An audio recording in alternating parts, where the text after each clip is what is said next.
This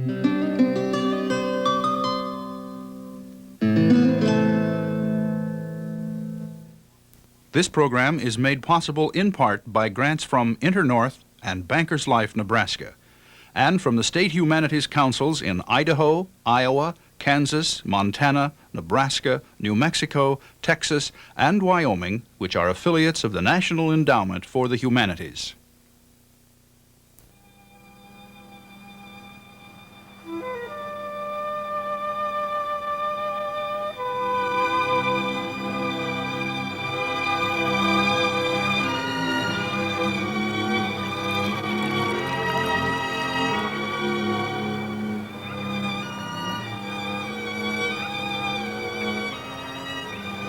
Before written history, thousands of years ago, there were people living in the high, dry canyon country of America.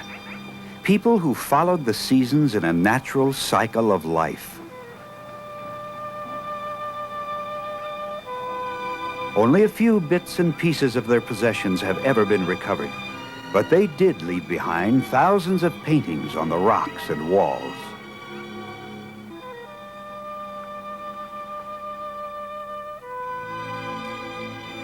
Today, hidden away in the emptiest, most remote canyons are the silent records of those ancient people.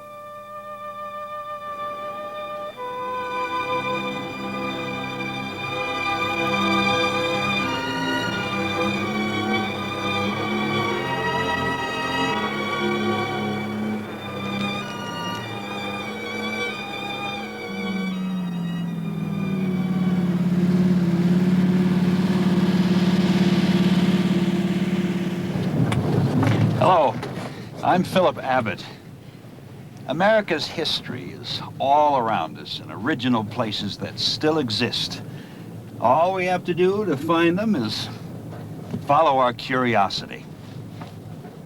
Here in the Southwest, that means covering great empty stretches of canyon country. We're going to visit some of these places and talk with people whose lives are involved with them today.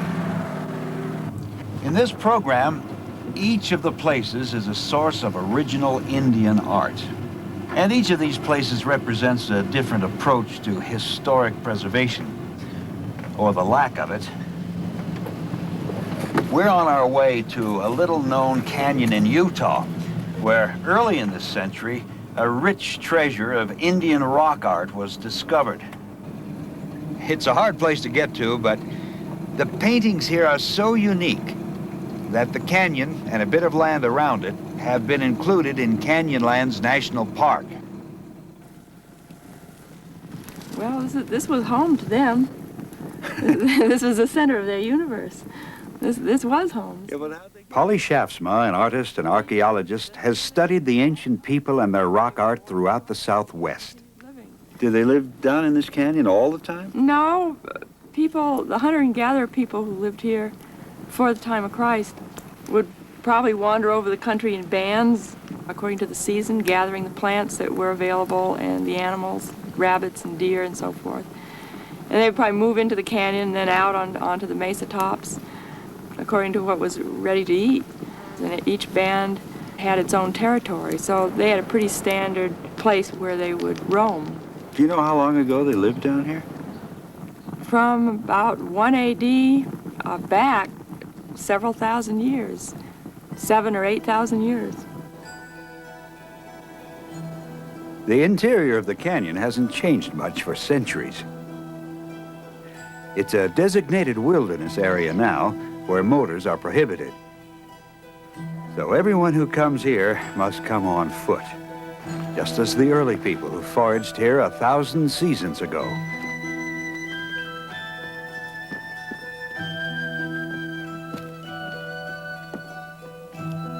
It's a stiff hike in, but what we've come to see is just ahead.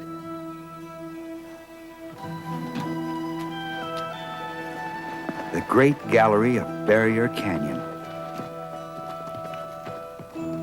described as the finest panel of prehistoric rock art in America. It's almost like being in a church.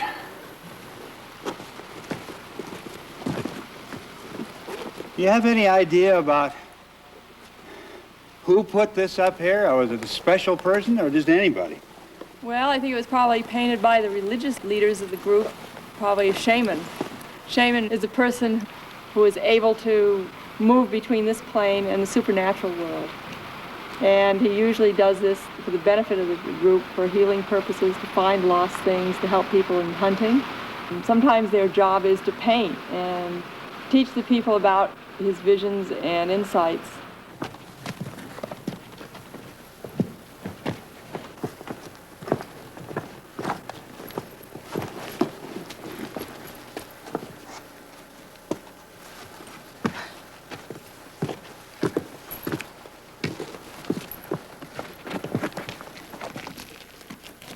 What kind of painting technique did they use? It looks like they used a variety of techniques. Two directly above us seem to have been first smeared on with their fingers, and then they went over it with brushes or some finer tool and painted in the details, the zigzag line and the dots. And then in some cases, they went back over the paint and incised lines through the paint. And the whole thing is gives a very rich textural effect. Yeah. It's hard to say what these designs on the bodies actually represented, whether they are robes of some kind that they had.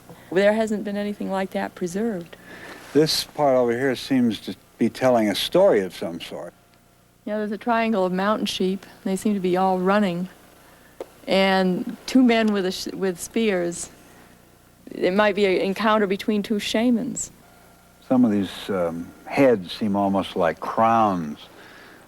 Right. The rows of dots seem like crowns. Other heads in these figures almost look like skulls, as if they might be ancestral spirits or something like that. It's really hard to know. What does this tell us about the people that lived in those days? From the archaeological record that you can excavate out of caves and from campfires and from their tools, you find out how they lived and what they ate and how they moved through the country and how they adapted to the local ecology. But what's so exciting about the paintings is it gives you an insight into their ideology, and these people become living, thinking, conceptual beings. And I suppose you could say that the paintings in their supernatural aspect was another way that they were relating to this place and how they felt about it. So you really associate a religious significance with a lot of I'm this. sure it is. The fact that they didn't need to draw the human figure like this is well illustrated by those figures that we just passed down there who are fighting or confronting each other with the spears. That's right. They knew how to draw the human being in another form, but this particular form meant a certain thing to them.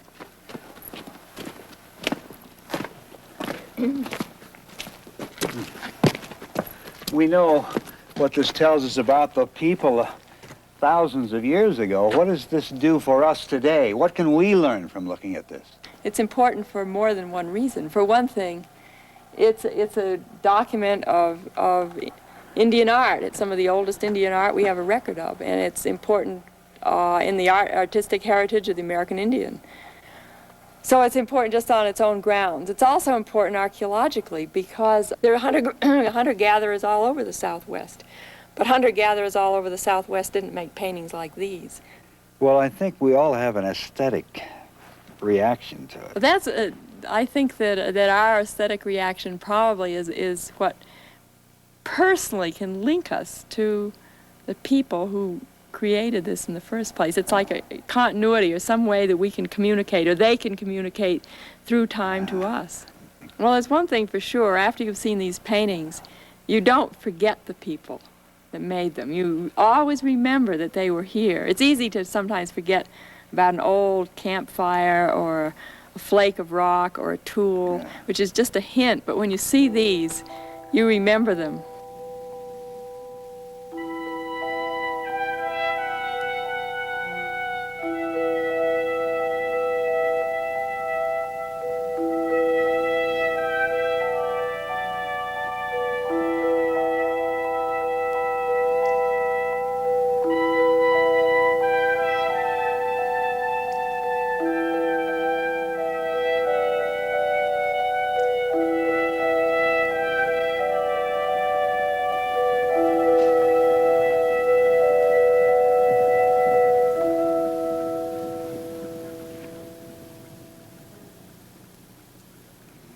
takes some thought and effort in order to get here and have the experience of the Great Gallery. The reward is finding some of the raw material of American history. But what happens to a historic rock art site that's not hidden away in a remote canyon and where access to the rock art is unlimited?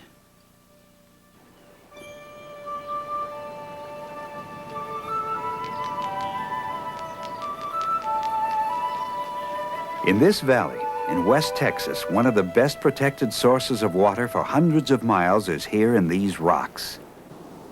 They are called the Waco tanks because hidden natural cisterns trap rainwater and hold it in underground tanks. For centuries, this was a favorite Indian camping spot. There are several different styles of Indian rock art here, painted over a span of at least 3,000 years, beginning with archaic people and continuing through to the Apaches who were here only a few hundred years ago. Waco Tanks is still a crossroads camping spot. Now it's a Texas state park, and El Paso, with nearly 1 million people, is less than 30 miles away. For a $2 entrance fee, anyone can roam free in the rocks. The Tiwa Indians were the last tribe in modern times to have an interest in Waco Tanks. Miguel Pedraza, once the tribal governor, has known the tanks all his life. He's with Ray Apodaca, the Tiwa tribal administrator. You ask me what you want me to answer, huh? You bet. What is this little cave here? Well, this cave here, we used to come here and camp here. And as far as I know, you can see my father's name is over here, Luis Pedraza. Oh, yes. Well, who put those names there? I guess they did themselves. Oh, that was a long time ago. Long, long time. We run this place for about 3 years. Mm-hmm. When was that? In 67, 68, 69? It was run by people from the Pueblo when it was initially open to the public. Before that, they were here, and then later on, the state parks people took over. And they asked the Kiowas to leave? Mm-hmm. What do you think when you come back to this location after? Things have changed so much that sometimes if I recall them, you know, it makes me feel kind of sad. How has it changed? Well, I guess all things change. But But I'm glad that my people were here first. That's all I can say. Yeah. Well, how long were your people here? Well, as far as I'm concerned, my people have been around these places for over 300 years. Mm-hmm. Why did they leave? No, we haven't leave yet. Oh, We're still here. All right. We're still here. All right. No, sir. You're- We're going to hang on until, I don't know when.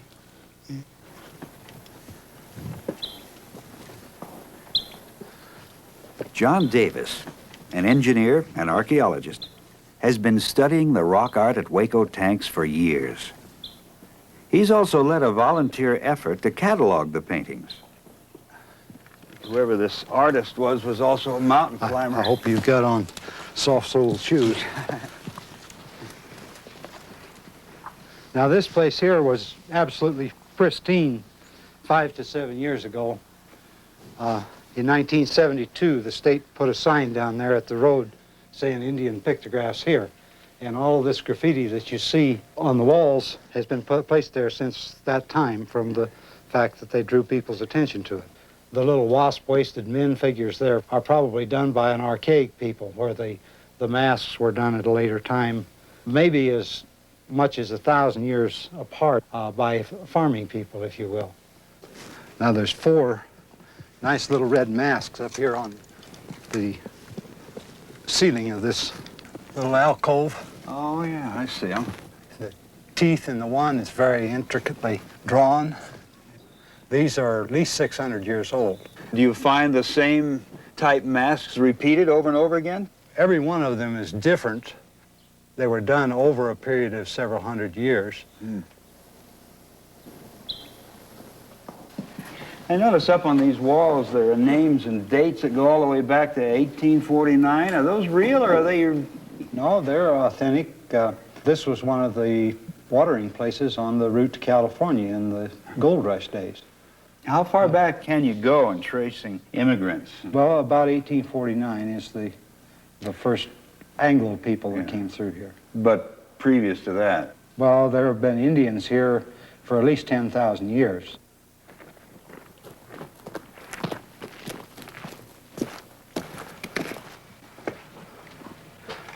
Okay, Phil, there's a white horse here with a lot of graffiti over it.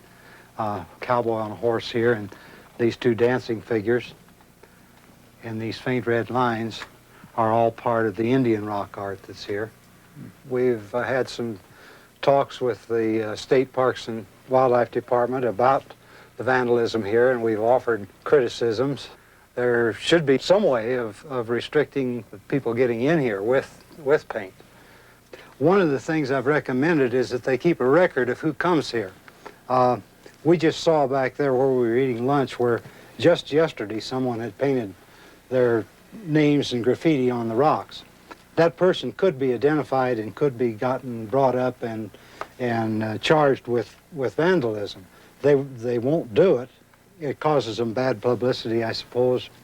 But I feel that a few cases like this would really cause a distinct change in the way people treat the park. The theory is that if someone has to put their name down on a piece of paper that right under a place that says, "I will not vandalize this park," that people will be less inclined to vandalize. It's kind of a paper headache and very difficult to get the park's staff interested in that kind of a program. Ron Ralph is an archaeologist with the Texas Parks and Wildlife Department. We work real hard to try and keep control on the public, to try and keep them from defacing the rock art, both in a positive educational manner through signs, and hopefully when an interpretation center comes in here, through talking to people, saying this is rock art and this is what it means and isn't it beautiful, and it's the sort of thing we need to preserve. Is there any pressure being brought to bear on the department by the public? At times, yes, but usually it's only when there's a problem do people come out and say, "Look, you've got to solve this problem right here. There's some rock art that's endangered. Can you do something about it?" And that time we respond. We don't usually take a positive approach and come out ourselves and say, "What could we do out here to make this place more beautiful or preserve it better?" You know, they have gone along with some of our suggestions. For instance, they now limit access to it to, I believe, 300 cars at any one time. This is really a tremendous improvement over the sometimes having 2,000 and 3,000 cars out here. If it just had historic value, we could say it's an historically valuable site. It's being degraded. The resource must be given a rest, and we can do something about it. But because it also has this recreational quality about it, we're mandated to keep the door open. What we're basically doing is we're trying to move people around within the park and trying to keep them off of certain areas and give away certain areas. It's more of a compromise situation. I don't have a solution. The real solution is for it not to be a park, and I'm sure that the public would not hold with that. However, if it was federal land, if it was a national monument or a national park, I assure you that the federal government would protect it. It is ironic. Texas has one of the strongest state antiquities protection laws in the country, and yet the rock art at Waco Tanks is being destroyed. Jerry Brody of the Maxwell Museum of Anthropology in Albuquerque is an authority on American Indian art. The antiquities laws are not well enforced in many parts of the country. I don't think that there's enough realization of the extent of the problem on the part of federal authorities. And in addition, the United States is probably, well, it's one of the only countries in the world, and certainly the only major country, that has no legislation that covers all antiquities. In the United States, legislation only covers antiquities on public lands. And until we decide that all antiquities are important, not just publicly owned antiquities, I think we'll always have a tribalism problem. You think this is a matter of public relations? I think it's a matter of public behavior, that people are taught to behave in a certain way, and that when we say that some antiquities are important and others aren't, then we're confusing people about how they should behave. We've been climbing around these rocks the last few days, admiring this rock art. Did your daddy tell you anything about them, or what they represented, or what they meant? Yes. He, as far as I can remember, he used to tell me that to respect everything, including everything here. I feel better, a whole lot better, if I say something real, you know. Some people believe that we can't see God. Can't see God? No, you can't see God. We cannot see him. Huh? No. I believe that we can see him. We do see him. We see him. Yes, sir. In Indian philosophy, in Indian religion, there is no such thing as a word for religion. It's something that you live. The way you work and walk among other people, the way you treat and talk to animals and plants and the rocks, and that's the religion. Just like feeling this wind, you know, all together, wind and sunshine and everything is all together God in there. Do you think that feeling is in some of these paintings? Yes, sir, I say.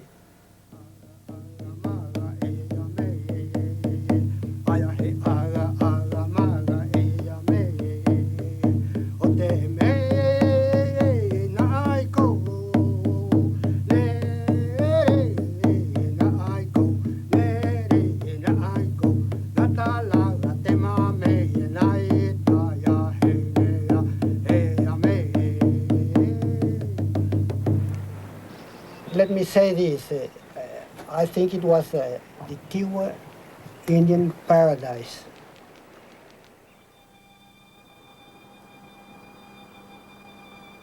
When the Spanish explorers came into the American Southwest in the 16th century, they made their first contact with the Indians here.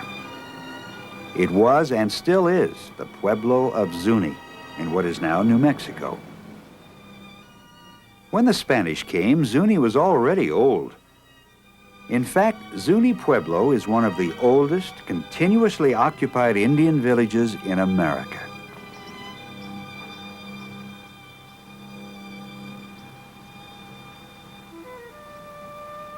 A Catholic mission was first established at Zuni in the 1630s. Over a long and turbulent history, several mission churches were built and abandoned. In the 1960s, the Zuni people, the Catholic Church, and the National Park Service combined forces to rebuild the mission church again. The rebuilding took 2 years, but inside the church, work is still going on. Alex Seotiwa, an artist and a Zuni, is at work on his mural of the Zuni ceremonials.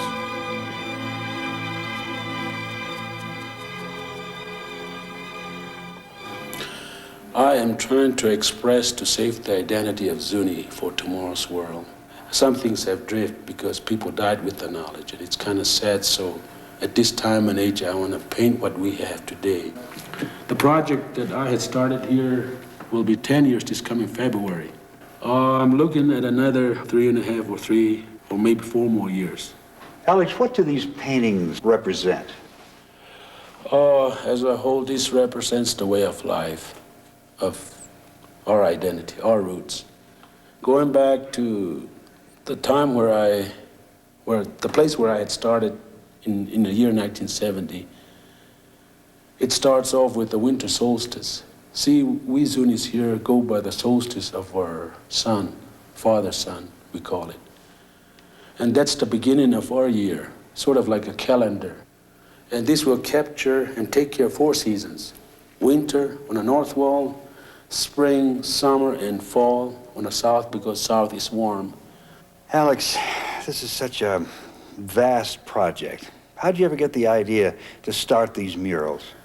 Going back to the time when this was still in use, back in 1800s, We had murals on the walls.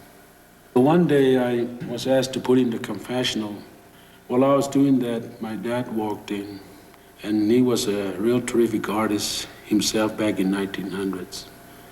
And he gave me the idea that there's only one thing missing, son, and it would be nice if the murals will go back up like it was before.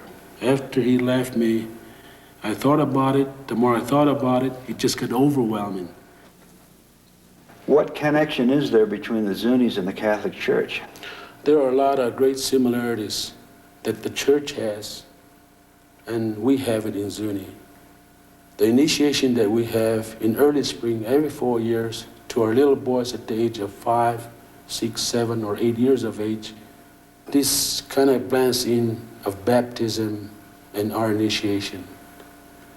Just like the little fire god that I have put up, it's just like the sacristy light, a burning candle. Another third example is in church, there's a holy water, just like we use corn and pollen. Is there a connection between the ancient rock art and this contemporary work that you're doing? I think it's the same expression, although at that time and age they express it the best they could, but not with colors. Mostly I think sometimes they try to express the animal life, but it all means the same, this petroglyph.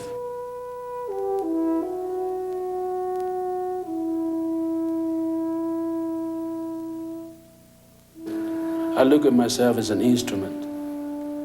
And each time, if there's a little compliment from the people, I offer to the man upstairs, because I think he put me here at this time and age for the reason, for a purpose.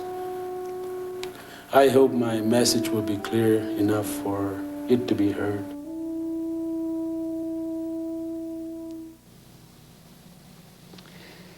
For the American Indian, art and history, religion, and life itself all blend together. It's a concept that's sometimes difficult to grasp. A non-Indian tends to look at life as a straight line progression of events from year to year.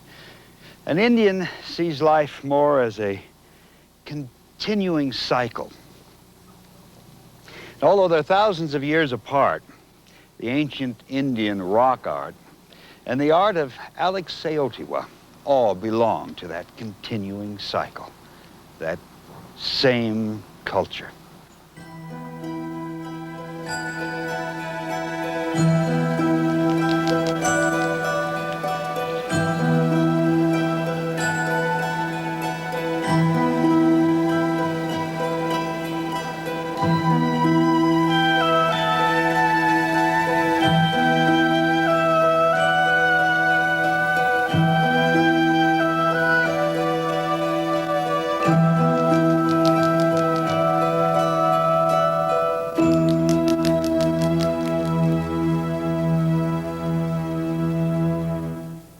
For an illustrated companion booklet about the historic places visited in this 3-program series, send $3 per copy to Hidden Places, Nebraska ETV Network, Post Office Box 83111, Lincoln, Nebraska 68501. This program was made possible in part by grants from InterNorth and Bankers Life, Nebraska, and from the State Humanities Councils in Idaho, Iowa, Kansas, Montana, Nebraska, New Mexico, Texas, and Wyoming, which are affiliates of the National Endowment for the Humanities.